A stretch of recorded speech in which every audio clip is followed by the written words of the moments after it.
What is going on, guys? We're back with another video in Madden 18 Connected Franchise, and I know by the title, a lot of you guys probably know by now, but I was asked by I freaking forgot who it was, but somebody asked me, you know, you are, maybe I'll acknowledge it in the comment section or something if I find it. I had the thing, I saved it, but they asked me, what do I do to upgrade players? So, of course, we got a first look. Now, at first, I was kind of thinking maybe the Jags are the best because they're kind of young. But now that I'm looking at it, probably not the best to do for this. But it's all right. It is all right. We're going to force win every game, of course, so we have as many as much XP as we can. But I'll go over what I think. I mean, it's not a guarantee. Sim is sim. But for XP, there's guarantee things on how to get your guys, the highest overall possible and how to perform well, all that good stuff. What stuff you should avoid, what you shouldn't. So this isn't really necessarily how to get your players the best possible, but what I do, simply what I do. If you guys, maybe this is a learning experience for me. Maybe you guys will be like, holy crap, he didn't know that if you upgrade toughness, it's the best thing ever.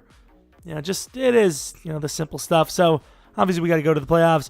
It's probably a really short video, but it's just something to add on to the, probably draft champions video today or something.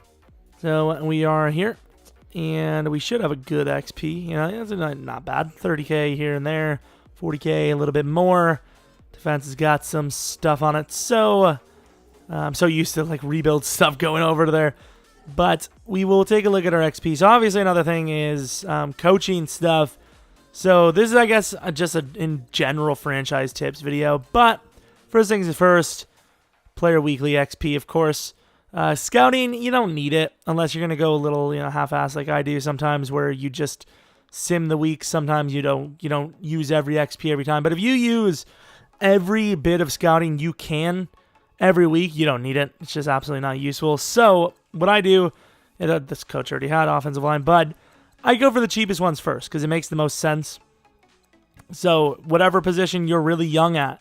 So let's say this team, let's actually take a look at this team. Let's see what their youngest kind of core is. So offensive line, not really super young. Defense, so you have Ramsey and Boye. So this team, I would actually say probably the D-line. This team's kind of like too young, too old, so there's no real guarantee. But for the most part, that's not what I wanted to do. For the most part, I would say start off, obviously, with the player weekly goal XP.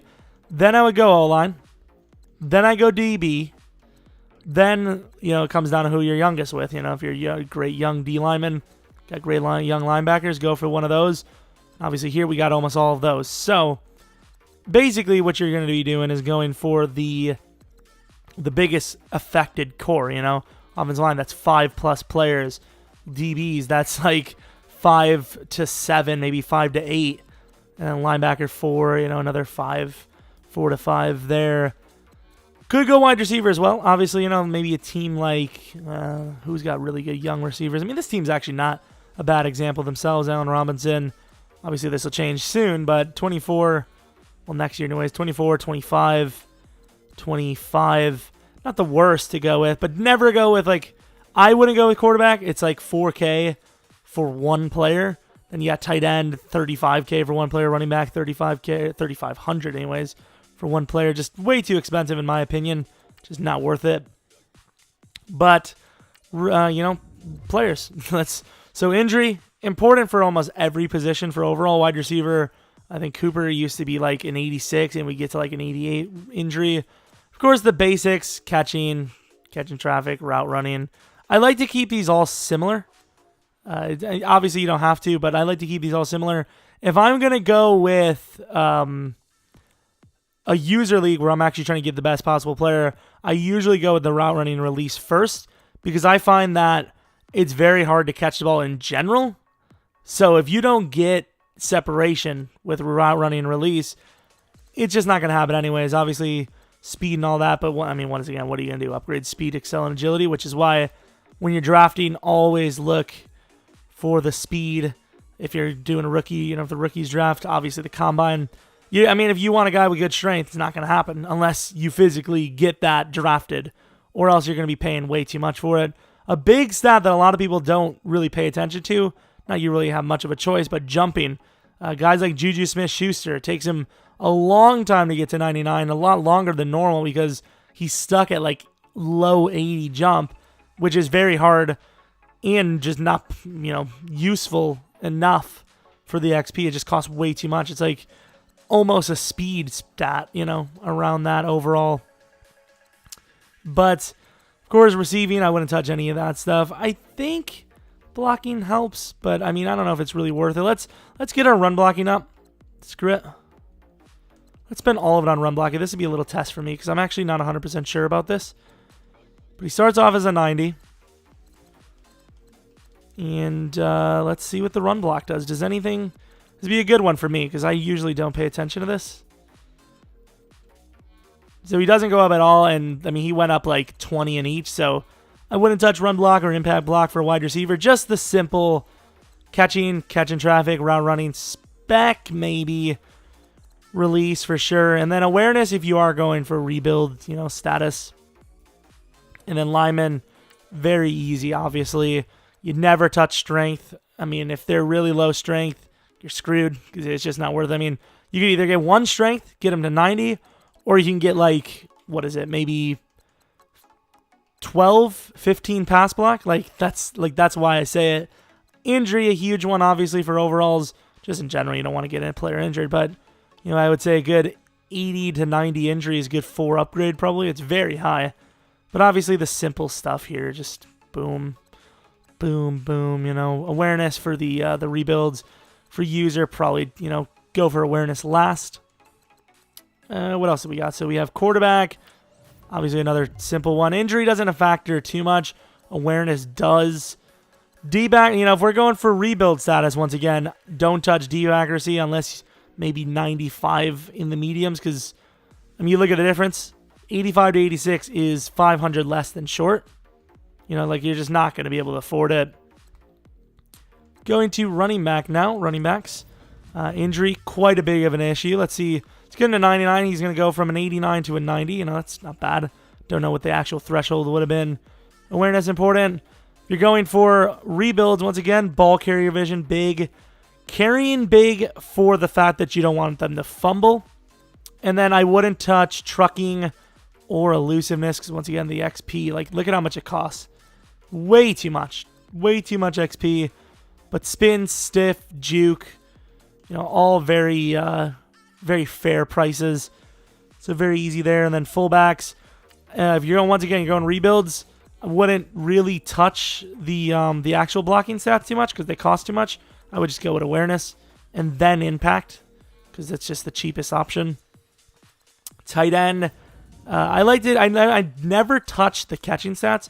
I always go route running, all that. I can't really prove it here. Mercedes is a dinosaur.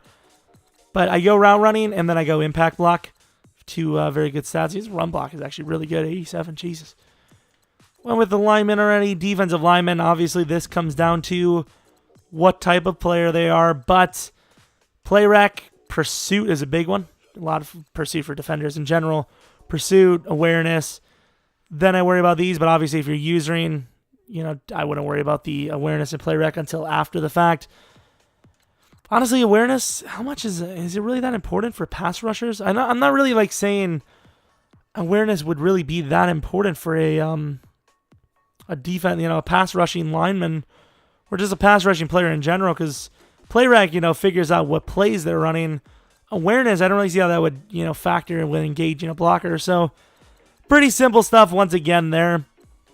Not really too many tips there. Defensive tackle now. If you're going for, like I said, if you're going for a rebuild, don't touch the pass rushing moves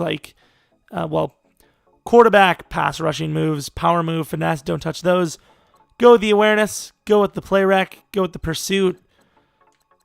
Maybe injury, but block shed is the big one, obviously. And then linebackers, obviously, matters what position.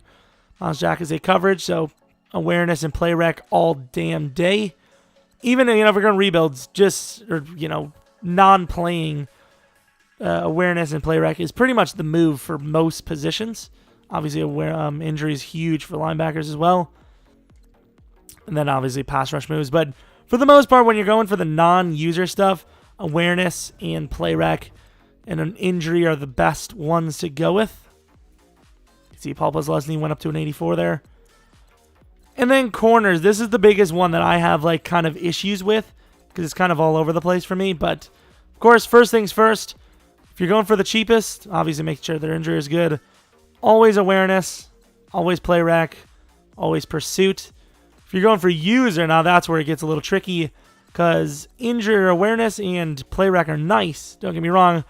If I'm user and I'm getting them to 80, I'm getting my man and zone to 90. Doesn't matter too much for press, but I'm getting to an 88, 90. Pursuit, I'm getting to an 85. And then block shed. I'm massively upgrading block shed, trying to get that to an 80 at least, so you don't get blocked 99% of the damn time. Safety, another kind of 50-50 position, but always with the awareness, always with the play rec. Pursuit, block shedding is very important for, I would say, the strong safety. Not the free safety as much. And then a big one, zone is by far the biggest overall upgrader, but it is way overpriced in comparison to the likes of awareness and play rec. So I would worry more about play rec, awareness, and pursuit if you're going for the overalls. But obviously zone coverage in general give you the best player. And then kicker, punter for rebuilds, awareness all day.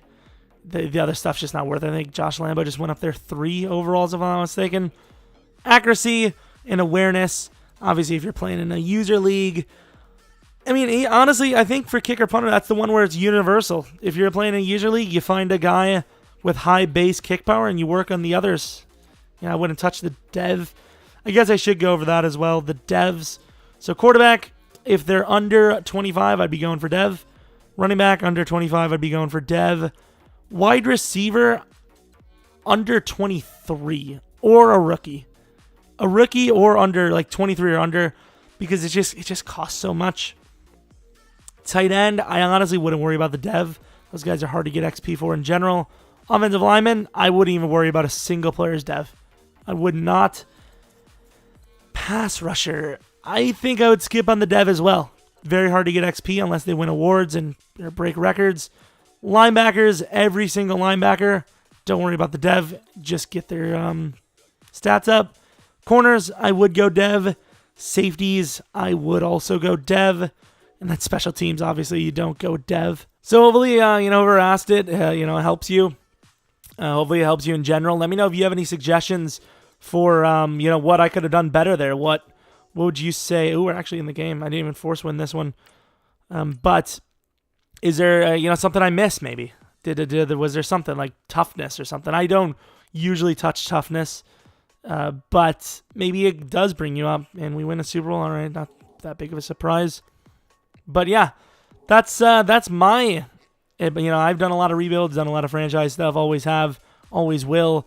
That's what I do. That's my thoughts. Obviously, also the players, what is it called? I didn't mention the training, but there's another tip there. Do your, put your 3 players on the training. If you have a young quarterback that's under like an 88 overall, I'd probably throw him on there. Just whoever you want upgraded, really. Top 3. I wouldn't do a lineman because it's not that hard. Definitely do the verticals. I think it's the best because you get wide receiver boost XP and offensive line. That's like, what? A minimum of like 8 players getting a boost versus 1 quarterback and 1 running back or 1 quarterback and 1 tight end or something like that. Verticals is by far, I think, the best, and it's one of the easiest ones. And then defensively, I would go linebacker, DB, probably. I'd probably go DB because it's a big core to be engaged in. And then another big tip, once you get that gold medal, you don't have to play it again. You just sim it, and you get the full XP. So if you get 2 golds, you're done. You don't have to play that practice ever again if you don't want to. But those are the tips from me. Thanks for watching. If you guys have any other questions, maybe that I could try to give you a tip video on, let me know. That's, just let me know. And yeah, if you have any suggestions for what ifs, experiments, rebuild challenges, rebuild ideas, rebuild teams, different video game, Fortnite challenges, whatever the hell it may be, I'm too damn good at Fortnite, I don't win on my own. I don't win the way it is. So with a challenge, obviously I will. But yeah, hope you guys enjoyed. Hope you guys come back for next video. But until next video.